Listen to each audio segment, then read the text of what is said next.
السلام علیکم ملګرو. د ایمل ولی خان نه پس د پیپلز پارټي یو وزیر مولانا فضل الرحمن صاحب ته جواب ورکړی دی په لایو شو کې. کوم بیان چې مولانا فضل الرحمن صاحب په لایو جلسه کې خپل جلسه کې دا بیان کړو چې د عمران خان خلاف عدم اعتماد کې زما رضامندي شامل نه و، نو په هغه خبره باندې د پیپلز پارټي یو وزیر چې کوم دی هغه مولانا فضل الرحمن له جواب ورکړی دی چې به سره په دې ویډیو کې شریکوم. دین علاوه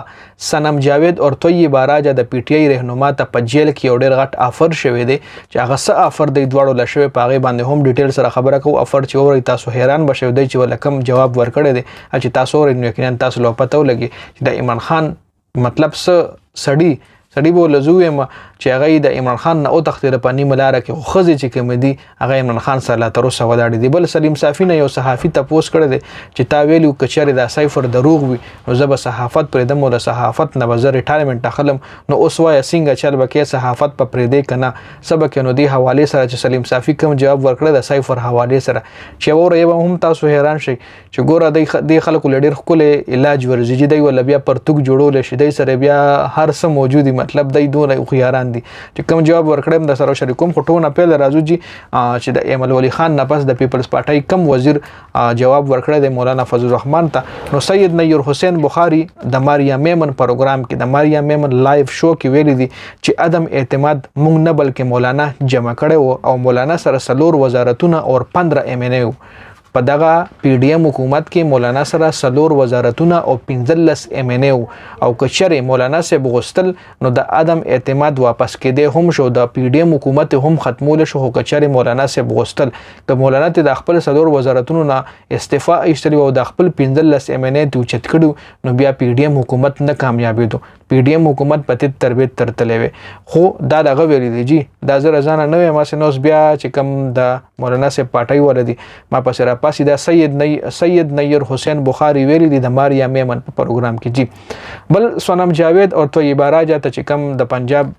مطلب په جیل کې چې کوم غیله افر شوی دی نو ایله په جیل کې د پنجاب یو پارټي افر کړی د پارټي نوم لا مخې نه دراغله، خو له په صفه الفاظو کې ویلي چې چېرې تاسو د عمران خان خلاف بیان جاری کړو او پی ټی آی نه مولار جدا کړي نو راتلونکي الیکشن کې به تاسو ته مونږ حق کنفرم ټیکټ هم درکو، تاسو به الیکشن لړاوي او که چېرې الیکشن کې کامیاب نشوي نو بیا په مخصوص سیټونو باندې تاسو د اسمبلی کې هم ځای درکو. خو ای ول صفه انکار کړی د سنم جاوید او طیب راجا ول په صفه الفاظو کې دوه ټوک الفاظو کې انکار کړی دی چې مونږ عمران خان په یو کې هم نه پرېږدو. عمران خان سره یو مخکې اوس هم ورسره او راتلونکي ټایم کې به هم عمران خان سره یو جدا. سنم جاوید او طیب راجا یې له قراره جواب ورکړی دی. بل سلیم صافي نه چې کوم تپوس شو چې ته مطلب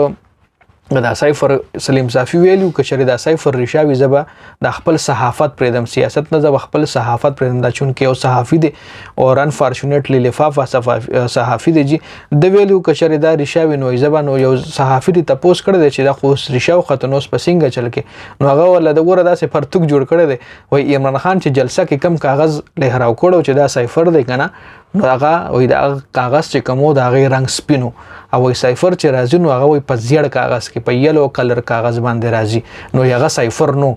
مطلب وایي هغه اوریجنل سایفر نو بس که اوریجنل او که پروویجنل ثابته خو شوه که نه، خو چونکې هغه ولا دغه رنګ پرتوک جوړ کړی دا صحافیان دي دی سره بیا لارې وي جي دی بیا مطلب د علاج کولی شي جي. دا اپډیټ سو ډېره زیاته مننه. والسلام.